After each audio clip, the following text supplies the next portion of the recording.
The sound of the doorbell sliced through my evening like an uninvited memory. I was mid-binge on an old action flick, relishing the simplicity of explosions over convoluted dialogue. I wasn't expecting anyone, and certainly not her.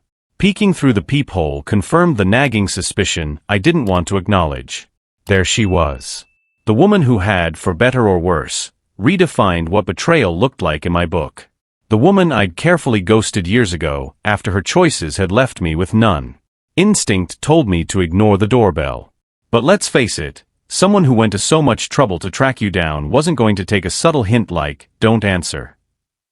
With a sigh that felt heavier than it should have, I unlocked the chain and cracked the door just wide enough for our eyes to meet. Her face hadn't aged much, though there was something weary in her gaze. Maybe she finally understood what it felt like to carry regret. Or maybe not. I'd stopped trying to guess her thoughts long ago. "What do you want?" My tone was deliberately sharp, each word a well-practiced knife. She had the audacity to smile, a flicker of the same charm that once drew me in like a moth to a flame. To talk. I leaned against the doorframe, arms crossed. Wasn't my exit clear enough? No interest. Not now. Not ever. Her smile faltered, but only slightly. "I have no idea why you left, John. I came home, and you were gone. No note. No explanation. Just gone." I let out a laugh, humorless and dry. "Really? You can't think of a reason? You heard me, Mary. You heard me that night when I said exactly what would happen if you went through with it." "Can I come in?" she asked, voice quieter now, maybe even tinged with something resembling humility.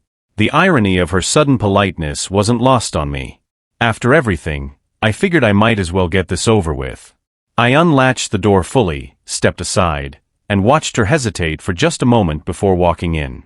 She settled on the couch like she belonged there, like she hadn't burned this bridge and torched the river beneath it. "Got any water?" she asked. The nerve. I shrugged and headed to the kitchen, my mind already slipping back to that night, the night that turned the page from our story to my story. It was a regular evening when I came home from work. Nothing about it stood out, until I saw Mary standing in the living room, dressed to the nines. She had on a little black dress I'd never seen before, paired with heels that could only be described as intentional. The kind of look you put together to make a statement. "I didn't know we had plans tonight," I said, tossing my keys on the counter.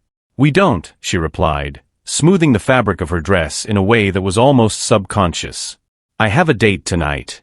The word date hit like a slap. I froze, a half smile on my face, trying to decide if I'd misheard. "A date? With who?" "You don't know him," she said nonchalantly. "His name's Tom.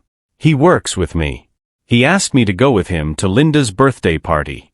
"Does this Tom know you're married?" My voice was calm, but I could feel the storm building in my chest. "It doesn't matter, John. Nothing is going to happen between us. Besides, I didn't want to go to Linda's party alone, and you refused to come with me. So, I told him I'd go." My laugh came out bitter and sharp. "And you think that is supposed to reassure me? You're telling me this guy, this Tom, is more important than your husband?" She rolled her eyes. "Don't be ridiculous.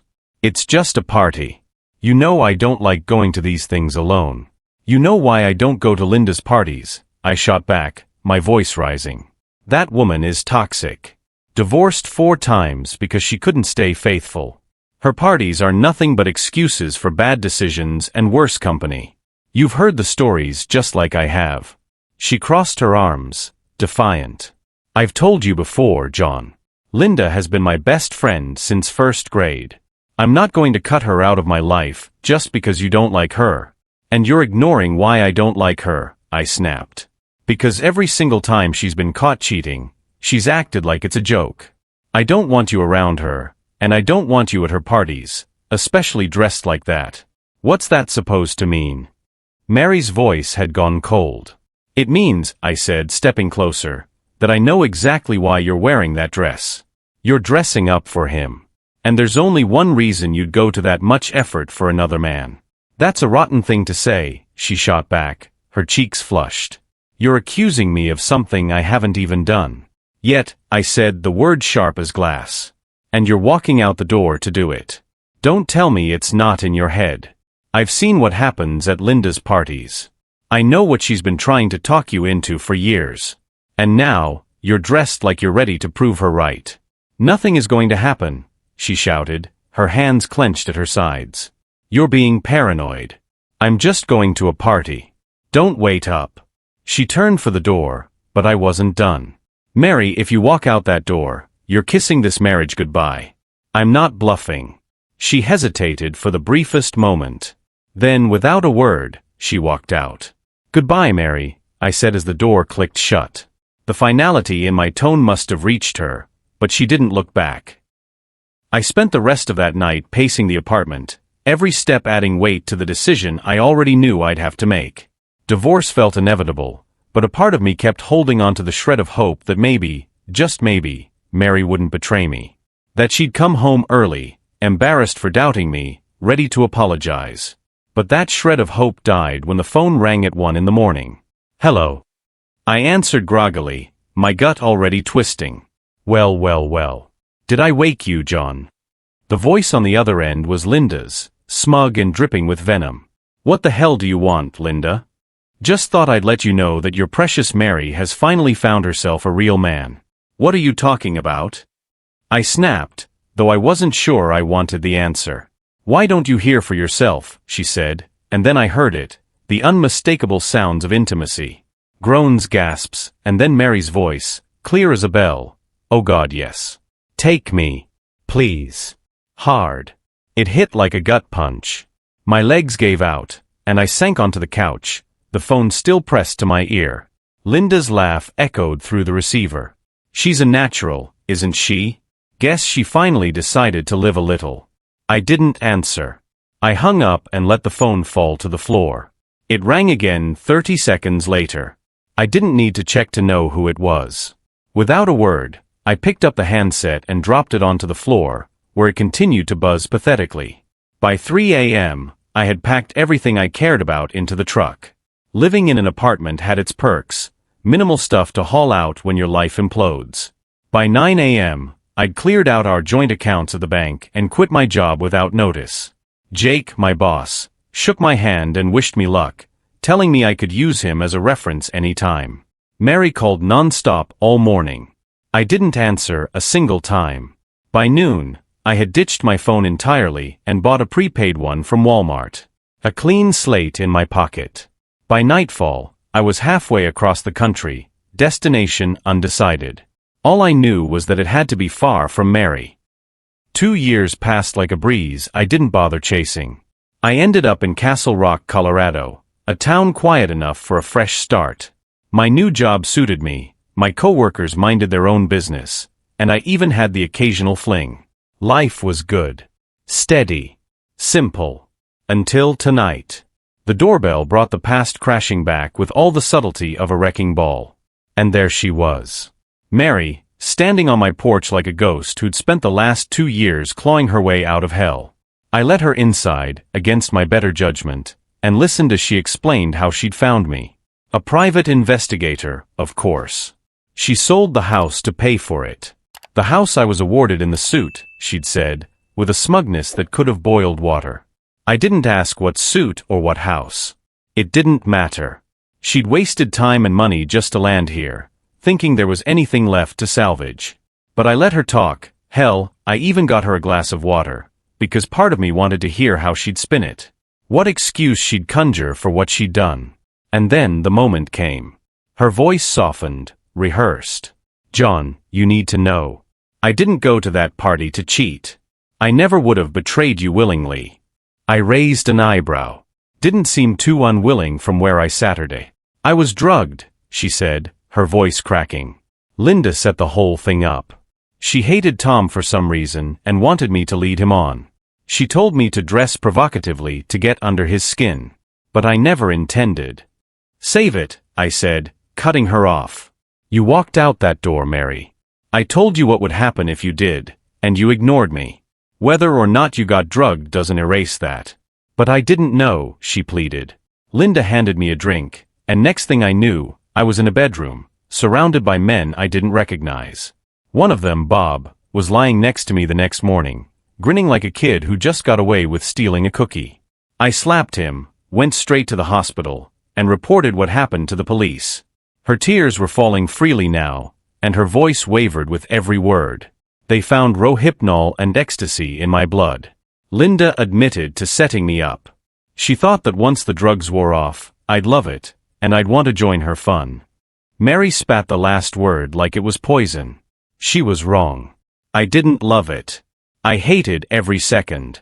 I folded my arms. You expect me to believe you just sat around and took it? I sued them, she said firmly, her voice regaining some strength.